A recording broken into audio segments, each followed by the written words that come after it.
Un mot déjà sur cette remise de diplôme. Ce matin, vous êtes le parrain de cette promotion du BIA. Oui.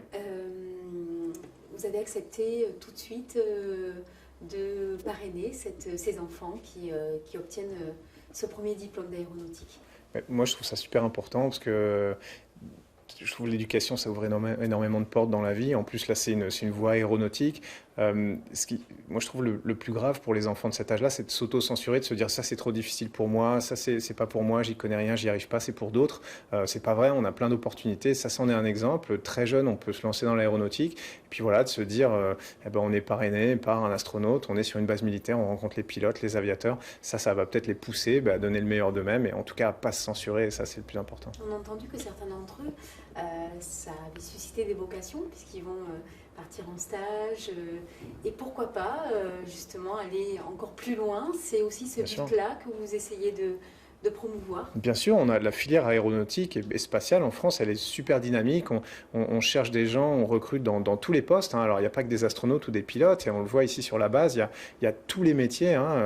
Et dans l'aéronautique, c'est pareil, il y en a vraiment pour tout le monde. Donc il faut y aller, il faut pousser les portes. Ça fait un peu peur au début, mais c'est vraiment ça le sens de ma démarche, de dire non, venez, on a besoin de vous, on vous attend. Peut-être parmi vous, il y a des futurs pilotes et peut-être, qui sait, il y a des futurs astronautes aussi, on ne sait pas. Alors vous, c'est pas la première fois que vous venez sur cette base aérienne, vous avez volé aussi sur Rafale. Ouais. Pourquoi? C'était à la recherche de quoi? Parce que je pense que c'est un peu la même famille, tout ça. Ce qu'on fait nous dans l'espace, c'est la continuation de ce qu'on fait, de ce que font les militaires ou les civils dans le ciel de la France tous les jours, de l'Europe ou d'ailleurs. Donc il y a une espèce de fraternité. Moi, j'ai beaucoup d'amis ici. C'est un petit milieu, l'aéronautique et l'espace. Donc ça a commencé comme ça. Et puis symboliquement, on a voulu venir visiter la base de Mont-de-Marsan à cause de la présence de l'escadron Normandie-Niemen. Moi, j'avais un collègue russe, donc on trouvait que ça avait du sens. Puis on a lié encore plus de liens. Voilà, maintenant, je suis colonel dans la réserve citoyenne, donc pour aider un peu l'armée de l'air à faire passer ces messages. Et on a développé cette relation. Et aujourd'hui, c'est un pas de plus dans cette relation. Moi, j'essaie de faire des choses pour eux parce que j'ai l'impression qu'ils font des choses pour moi à travers ce qu'ils font pour la France tous les jours. Je trouve que c'est important. Vous qui avez vécu des choses extraordinaires, quand vous avez volé, quelle a été votre sensation? Il a fallu que je m'accroche à mon siège parce qu'un vol en rafale, c'est dynamique. C'est peut-être plus dynamique que partir en fusée vers la station spatiale parce que les changements de direction, les accélérations sont peut-être un peu plus brutaux. Nous c'est plus continu, sur un temps plus long, mais plus continu. Il y a des similarités, mais il y a des différences. Donc c'était quand même assez sympa d'en parler avec les pilotes. Et puis on se rend compte que si on met quelques pilotes autour d'une table quelque part, ils en viennent très très vite à comparer leurs expériences, à se raconter leurs anecdotes. Donc c'est ça que j'ai vécu la dernière fois, c'est ça que j'espère revivre encore aujourd'hui. Vous trouvez des similitudes dans la préparation mentale, par exemple, entre les pilotes et vous, votre expérience de spationaute?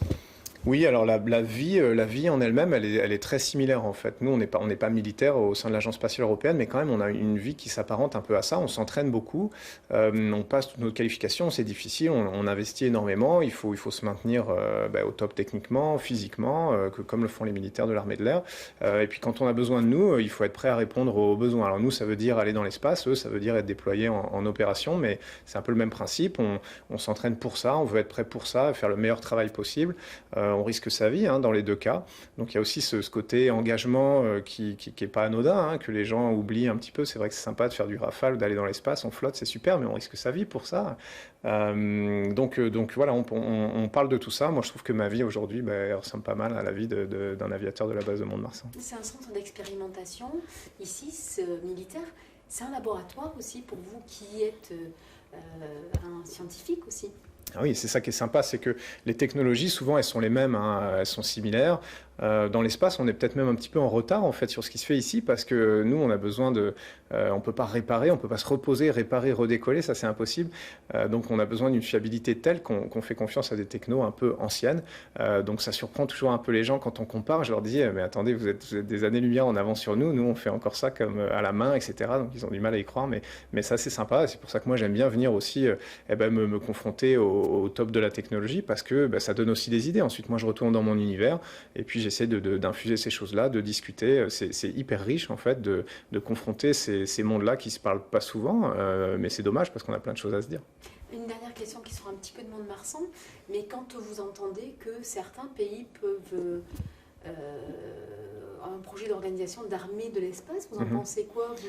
Bah, je pense que c'est, pour l'instant, je ne sais pas vraiment ce que ça veut dire. On a déjà, il y a déjà, que ce soit au sein de l'US Air Force ou de l'armée de l'air en France, on a déjà des moyens satellitaires, hein, des moyens d'observation, des moyens de communication, c'est important. Hein. On n'a pas de moyens d'action directe depuis l'espace. Je ne sais pas si c'est ça qui est prévu, mais c'est pas tellement facile techniquement. Bon, il faut attendre de voir ce que ça donne sur le long terme, hein, mais je pense que c'est important que les forces de défense aussi se saisissent de cet espace-là, parce que ça permet de prévoir des crises, de protéger. Ensuite, transformer l'espace en un champ d'action, je ne vois pas techniquement comment ça marchera, mais l'avenir nous le dira. Merci beaucoup. Je vous en prie.